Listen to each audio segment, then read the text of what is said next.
बानी पाकिस्तान कायद-ए-आज़म मोहम्मद अली जिन्नाह अपनी याददाश्तों में लिखते हैं, मैं क़याम पाकिस्तान के बाद एक दफ़ा ट्रेन में सफ़र कर रहा था। ट्रेन में भारत से आए हुए चंद लुटे पुटे और मफलूकुल हाल मुहाजिरीन भी सफ़र कर रहे थे। इतने में एक टिकट चेकर डब्बे में आया और मुसाफिरों की टिकट चेक करने लगा। उसने एक बुढ़िया से टिकट मांगा। बुढ़िया ने बड़ी लिजाजत से टिकट चेकर से कहा, बेटा, हम भारत से अपना सब कुछ लुटाकर पाकिस्तान आए हैं। हमारे पास खाने को कुछ नहीं था, हम टिकट कहाँ से खरीदते, हमें माफ़ कर दो। कायद-ए-आज़म लिखते हैं, मैं कुछ दूर बैठा ये मंजर देख रहा था। वो टिकट चेकर मुझे शक्ल से नहीं पहचानता था। मैं देखना चाहता था कि वो टिकट चेकर उस मौके पर क्या करता है।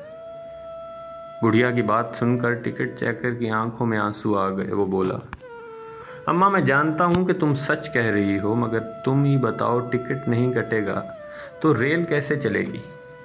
रेल नहीं चलेगी तो पाकिस्तान कैसे चलेगा? लिहाजा टिकट तो ज़रूर कटेगा, मगर टिकट की रकम मैं अपनी जेब से अदा करूँगा।